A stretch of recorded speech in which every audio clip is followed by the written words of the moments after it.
How you doing there? Welcome back to Babylon Talmud. Today we're studying Daf Mem Gimel, Daf 43 of Masechta Sanhedrin. Friends, your friends. Where are we? Okay. Yeah, we're talking more about skila kind of stuff. Why not? Okay, we're going to start on Daf Mem Gimel Amud Aleph. We already did a bunch already of Mem Gimel Amud Aleph, so we're going to start about 6, 7, 8 or so lines into the wide lines. Echad Omed V'chulei. Pshitali Echad. Okay, So we talked in the Mishnah about that there would be a fellow at the entrance to Beis Din, and he would have these like flag kind of things, and he would wave, and then the horse would go running. That whole thing. So Rav Huna says, Rav Huna Pshitali, it's obvious to me Echad Even Sheniskol Bo, that with regard to that as regards the stones that the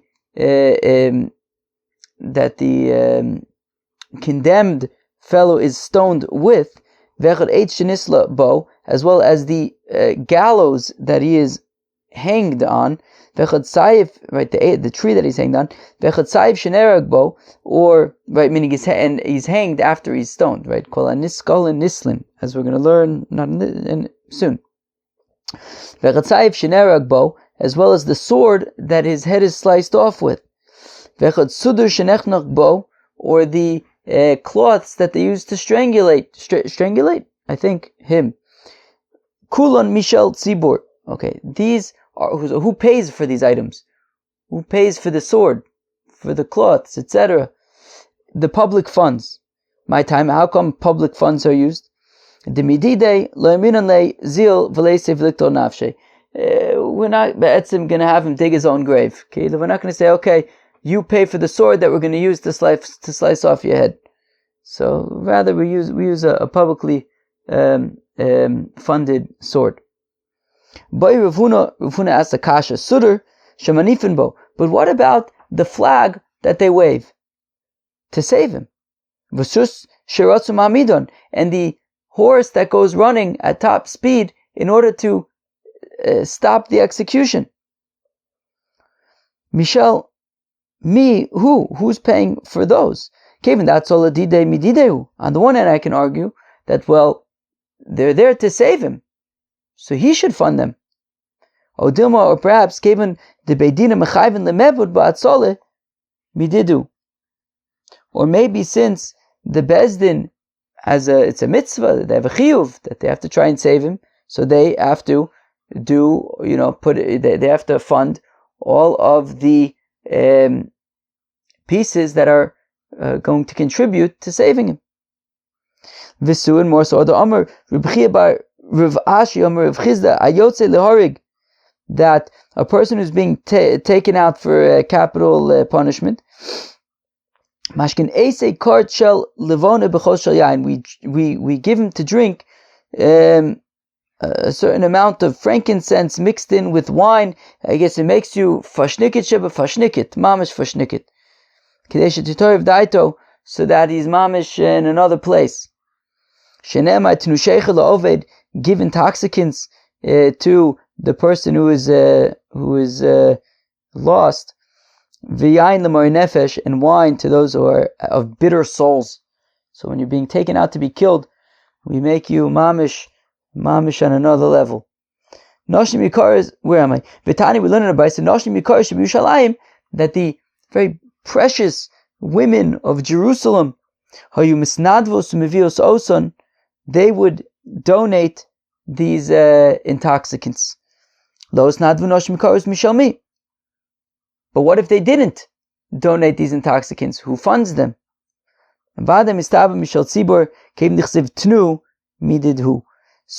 Certainly, it must be that these are funded by public funds, since it says, I think the point is, since it says Tnu Sheikh La'ovid, I think that's the point, that the pasuk says Tnu, plural, give from public funds. Azoy. Ba'amine Rav Acha bar Huna miv Sheishis. Rav Acha bar Huna vas Sheishis. Rav Acha bar Huna asks Rav Sheishis. Omer echem min ha-talmidim yesh elamed olav schis v'nishtatek mau. Well, my voice got shtickle dry. Okay, what can I tell you? We're going to work with it. What time is it? It's 6:35. It's a little bit later than I usually record, I think, but I should be able to manage. My brain so far is still braining, so we should be okay. So what if one of the students over there says, I can make an argument to save this man's life, but then the line goes mute. He becomes a mute. He's now unable to talk. He loses his ability to talk. So now what? Do we assume that, well, maybe he had something good to say? Rav Sheshes has blue in his hands, I think to symbolize meh. It's just like hot air. I don't understand. If we're going to be concerned about somebody who says, I have a good idea, and then all of a sudden he goes silent, we should also be concerned that maybe somebody in some place has some idea to save him. But no, we have to deal with what we have, not with what we don't have. So yeah, but there's a difference. To say that, well, maybe somebody somewhere knows something. Okay, but we don't know who this person is. This person didn't come. This person didn't say anything. Here we have a person who spoke up. He was about to say epis. He had our attention. So what's the halacha? Toshma, come in here. Dom Rabbi Yosef Rab Chanino says, Rabbi Yosef Rab Chanino, Echad min hatamidim shezika v'meis run also kilu chayva b'mkomo. That if you have one of the students who was mizake, what does Rashi say? Shezika shehotzi dvar v'taima la'or, that he be'etzim said his position, and then I guess he said that. I think the point is that he said that he was innocent, right? Because anyways, they're only allowed to give a time on his chus, right? But then he died. But we treat him as if he's still alive. In the same place. Zika in, no zika lo. But only if he dafka gave his testimony. But if he didn't give his testimony, then there is an argument. Then we don't trust him. Then we can't. Only if he gives his argument can we accept his argument. If he doesn't give his argument, then we can't accept anything from him. Lo, no. Zika pshita li. Omar tiboilach. Yeah, certainly when it comes to, I always have to, what does Rashi say?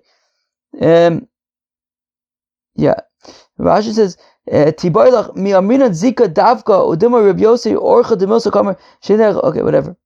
So meaning again, so lo zika pshita li. Certainly if he was mizake, so then he can kind of stay there, right? And if he wasn't mizake, if he didn't say anything, so then not. But Omar tiboili, what I'm asking about is, what if he said that he has something to say, but then he got stuck? It's somewhere in the middle.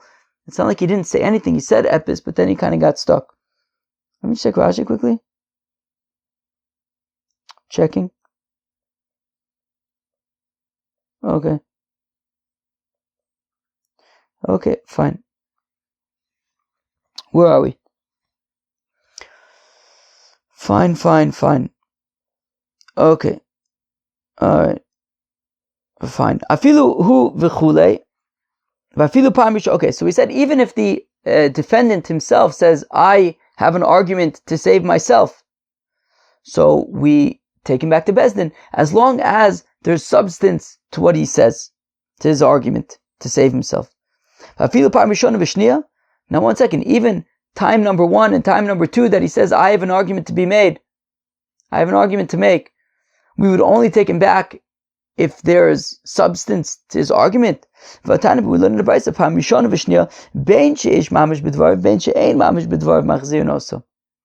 that the first and second times, regardless of if there's substance to his argument, we take him back anyways.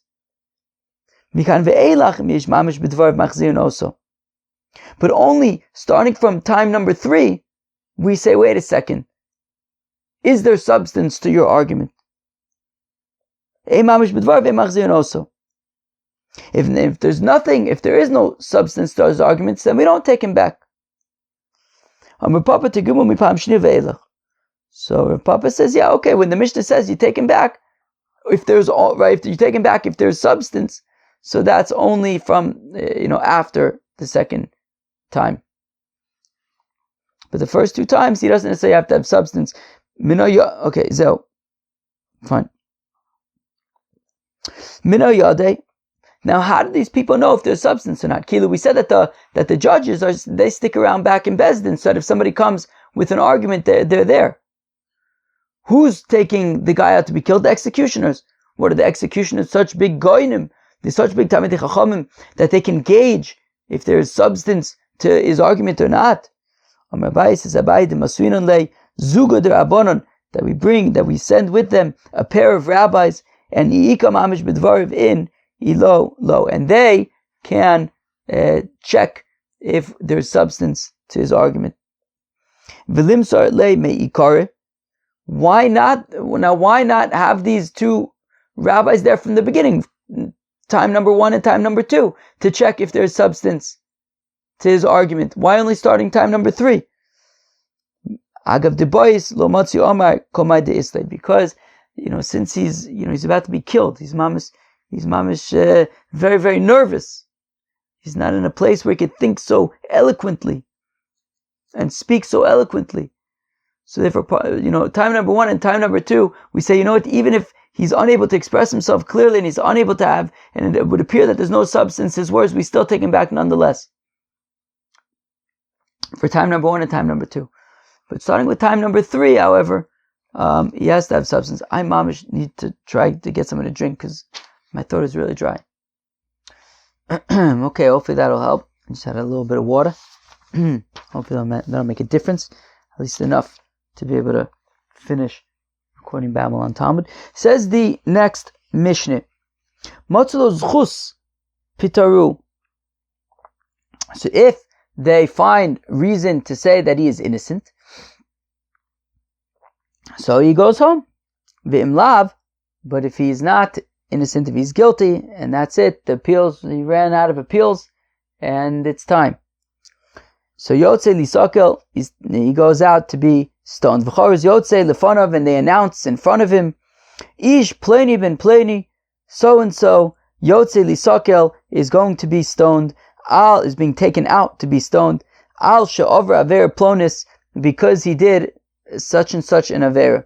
Ufloni Edav, and so and so and so and so are his witnesses.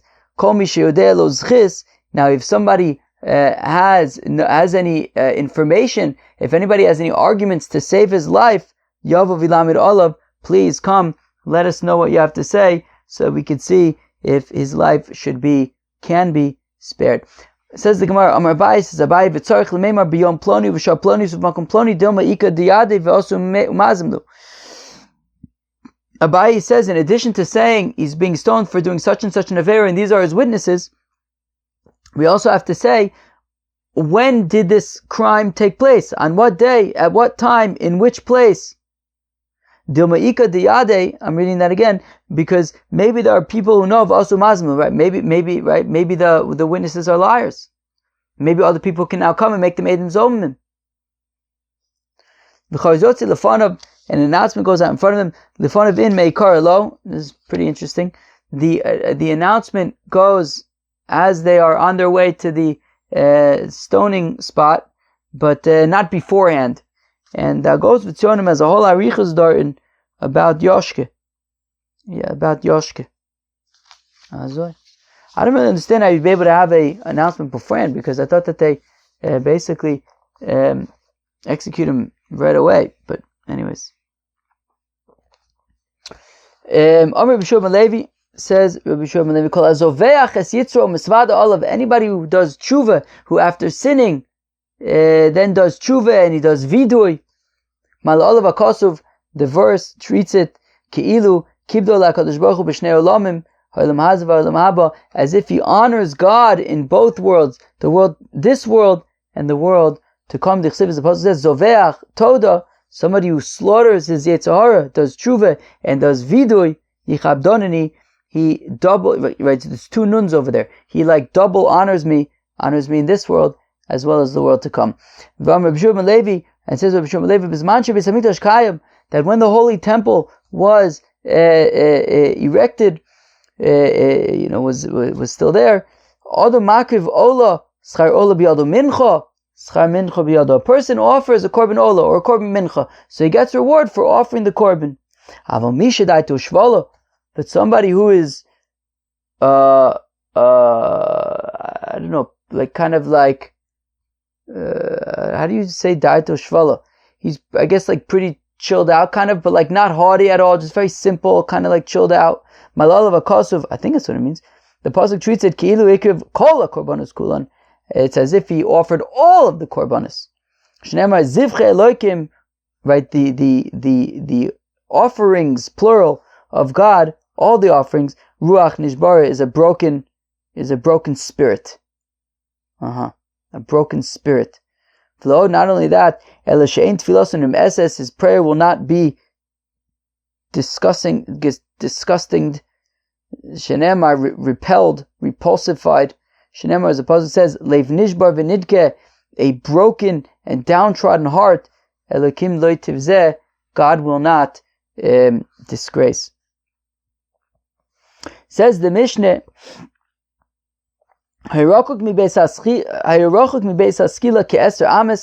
once they got to 10 amas away from the stoning spot, omrim lo, they say to him, hisvade, do vidui, shekein derech kol amumasin, because that is the way of all people who are executed. Misvadin, they first do vidui. Why do you define vidui? Confession, I think. Shekol because anybody who does vidui has a portion in the world to come. Because after all, we see with Achan, who stole from the spoils of Jericho. Shenemar lo Yoshua, that Joshua says to him, B'ni, my son, simna kovod, LaHashem Elokei Yisrael, give honor to Hashem, the God of Israel, v'tein lo toda. And I guess that means confess. Vayan Achan es Yoshua vayomar, and Achan replied to Joshua, and he said, Omno anoichi chatosi v'chazos v'gomer, I sinned, and I've done this, and I've done that. And how do we know that his confession worked and it atoned for him? Shneimar, as the Apostle says, Vayomer Yoshua, Joshua says to him, Ma'achartanu, how have you, stained us, dirtied us, soiled us? Yakorcha Hashem bayom hazeh, God will soil you on this day. Bayom hazeh ato ocher, you are soiled. I don't know if that's the right word translation, but whatever, that's what I'm saying. You are soiled today, ve'i ato ocher l'olam haba, but not in the world to come. Your confession has been accepted, and you have been atoned. And if a person does not know how to do vidui, we say to him, Emor, say, Temisosi kapore al kol avonosai, that my death should be an atonement for all of my sins. Rabbi Yehuda Omer says, if he knows that he's innocent, if he knows that the witnesses are liars, well then he can say, Omer, he says, Temisosi kapore al kol avonosai, that my death should be an atonement for all of my sins, chutz mi avon zeh, except for this alleged sin which never actually happened because these witnesses are a bunch of liars. Amrullah, they said to Rabbi Yehuda, Imkein, if so, you call Adam Imkein kedei lenakos atzmo. But then everybody, right, is going to say that in order to make themselves appear to be innocent, right? That they're, that they're going to say, that everyone's going to say, look, I didn't do it. You're killing an innocent man. The Gemara is going to explain what exactly the concern is over there. Says the Gemara, Tanurban, the Rabbi thought, no, that when Joshua says, right, Sim no, kavod Hashem Elokei Yisrael v'sein lo toda, a no eluloshen bakoshe. No, please, is a request. B'shasha Amar HaKadosh Baruch Hu Yoshua, that when God says to Joshua, Choto Yisrael, that the Yidden have sinned, we've seen this before. Where did we see this? On Daf Yud Aleph. He says, Ribono shel olam, Master of the world, mi chata, who sinned? Amalei, God says, V'chi diyalter ani loch, what, am I a rat? Hapil geirolois, draw lots. Halach v'pil geirolois. So he went and he drew lots. And the lot fell upon Ochin. Omar Loi, Ochin says to Yoshua, Begerul ato ba'olai, you are coming to condemn me to death by a lot, by a lottery. Ato ve'Elazar akoin shnei gedolei adar atem. You, Yoshua, and Elazar the Kohen are the two gedolei ador. Im ani mapil aleichem gerul. If I put your two names in a lot and I draw a lot, al echod mikem unofel memele, it's going to fall on one of you, and you're the gedolei ador. Clearly, you didn't do whatever crime we're raffling about. So Kilu Ochin argues, you put everybody's name in a lottery, it's going to have to fall on somebody. Omar Loi, Yoshua says to him, look, please, Bibakosha, please, Mimcha, Al Teitzi Laz, Al Gerolis, please, you're guilty, we know you're guilty. The lottery is just sort of revealing that. Please do not give a bad name to lotteries. Shasida Eretz Yisrael shetischalik b'gerol, because in the future Eretz Yisrael is going to be divided up by a lottery. Shenemar, as the pasuk says, Ach b'gerol yichalik ha'aretz, that the land Eretz Yisrael is divided up in a lottery. Tein toda azo. So therefore Yoshua says, no, right? Please just admit to what you've done. Tein toda, confess. Ravina says, Ravina shachudi shachde b'mile, that Yoshua somehow bribed him, implying that kum nevakish mimcha elo odah, that all we're asking is that you confess and that you won't be killed. Tein lo toda, confess v'yipater, and you'll go home. Mian vayan Ochan es Yoshua vayomar, and then Ochan says, yes, I've sinned and I've done such and such. Like he says, it means that Ochan actually plundered spoils 3 times. Shnayim b'mei Moshe, twice during the days of Moshe, ve'echod b'mei Yoshua, and once by Jericho in the days of Joshua. Shenemar, as the pasuk says, Kazos v'chazos asisi, I did like this and like that. So Kilu, he's saying that I sinned now, and I've also done kazos, and I've also done kazos. I've done another 2 times. Rabbi Yechon says, Rabbi Shimon Belazar, Rabbi Shimon Chamisha, 5 times. I bought b'mei Moshe 4 times during Moses, ve'echad b'mei Yoshua, and this time during Joshua. Shenemar says, Anochi chatasi, I've sinned, okay? V'chazos, and like this, another 4. Right, the Vav adds another one. Sisi, fine. Ve'ad ashta my time eloi anush. Well, if he sinned so many times already during the times of Moses, how come he wasn't punished until now? Because Klal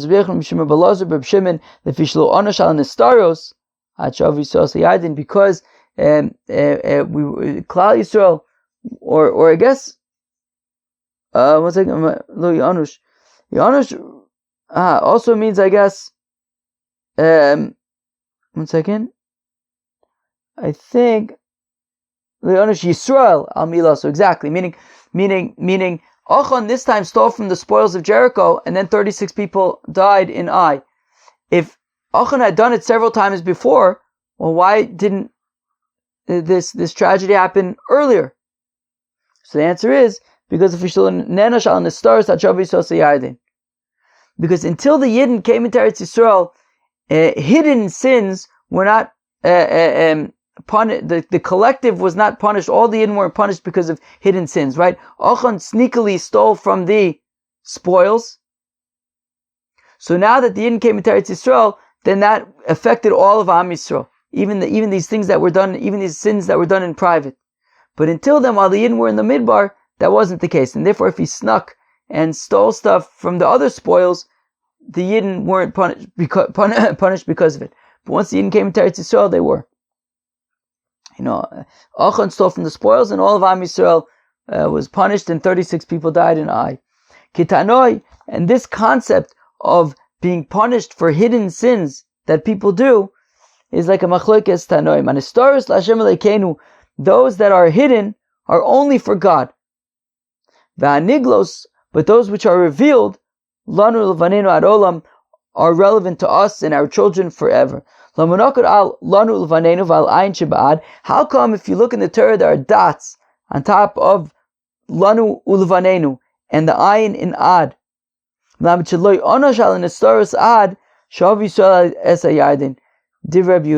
according to Rabbi Yehuda, what it's teaching is that the Yidden, right, if one Yid sins in secret, well then it was just ben adam lamakom, it didn't affect all of the other Yidden. But once the Yidden came to Eretz Yisrael, those kind of sins affect all the Yidden, as we saw tragically in Ai.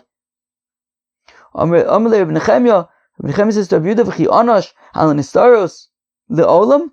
What do you mean? A sin that one person does in secret. It says nistaros ad olam, forever. If I look for ad olam, it says forever. What do you mean? How could people be punished for the sins that one person does in private?